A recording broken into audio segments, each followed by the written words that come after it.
Hi BYD, I'm listening. can you open the windows please? Say all windows open भएको छ है. Music is on.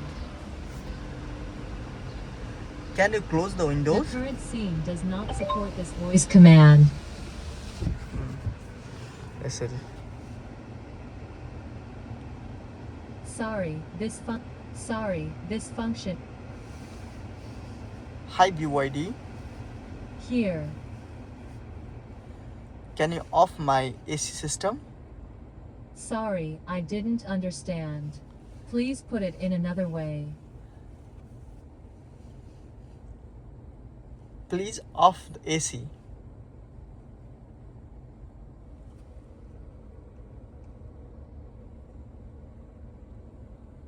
Please on the AC. Hi BYD, I'm here. please off AC. Sorry, I didn't understand. Please put it in another way. Please off air conditions.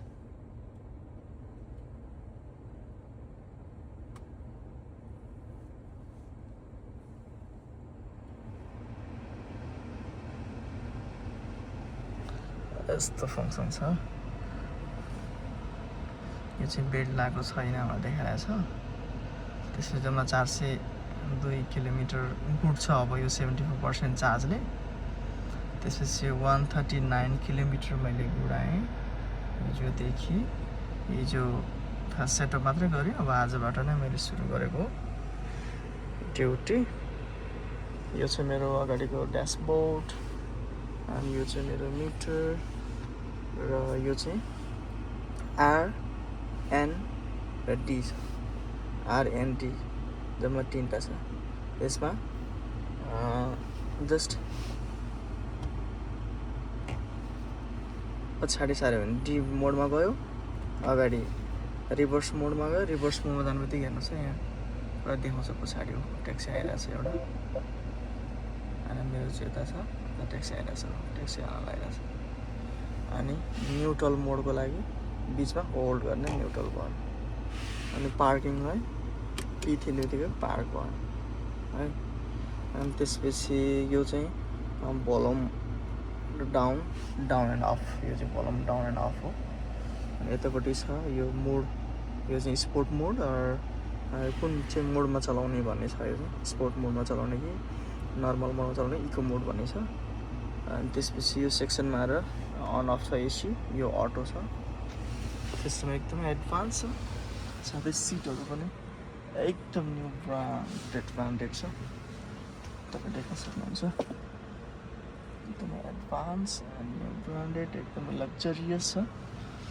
यसको ठ्याक्कै price भन्नुपर्दाखेरि चाहिँ 1,79,000 dirhams भन्ने हाम्रो यो बिवाइडीको म्यानेजरले यसरी भन्नुभएको थियो. बिवाइडी जुन हाम्रो ट्रेनरले त्यसरी भन्नुभएको थियो. त्यस कारण पनि अब यसको यो फङ्सनमा चाहिँ यो चाहिँ अटोमेटिक होल्ड सिस्टम हो. यो अटोमेटिक होल्ड सिस्टम मैले अन गरेँ भनेदेखि चाहिँ यो चेन्ज गरिराख्नु पर्दैन. आर न्युट्रल होइन, यो चेन्ज गरिराख्नु पर्दैन. त्यसपछि यो चाहिँ जस्ट नजिक कुनै गाडीहरू आयो भने त्यसको नोटिफिकेसनहरू आउँछ. यो चाहिँ पानी परेको बेलामा अन गरिन्छ. बाँकी सिस्टमहरू चाहिँ यसमा लगभग यहाँ पनि एउटा सिस्टम छ. यो चाहिँ त्यही भोल्युम नै डाउन एन्ड अफ छ. त्यसपछि यो मोड भयो कुन मोडमा चलाउने. यो फोन रिसिभर, यो अडियो रेकर्डर. त्यसपछि यहाँ त्यही स्टियरिङको छ. त्यसपछि यो चाहिँ हुक गर्ने है, हुक प्लस माइनस गर्ने.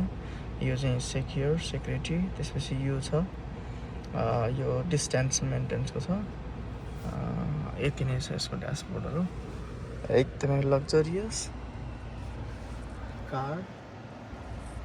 मैले आज मात्रै स्टार्ट गरेको छु यो आफ्टर भ्याकेसन्स.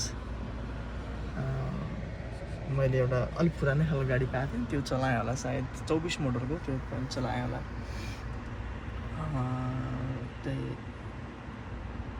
17-18 दिन चलाएँ मैले त्यो अनि त्यसपछि यो मैले पाएको छु आइएम सो ह्याप्पी किनभने मसँग न्यू कार छ अब यसलाई चाहिँ खालि चार्ज मात्रै गर्ने हो कि यसलाई चाहिँ चार्ज मात्रै गर्ने हो अनि यसको लागि चार्जिङ स्टेसनमा जाने चार्ज गर्ने त्यस कारण फ्युल हाल्नु जरुरी छैन फ्युल एक्सेस आउँदैन त्यो चाहिँ एकदमै खुसी कुरो मलाई सधैँ खुसी लागेको कुरा okay bye bye guys see you next time next video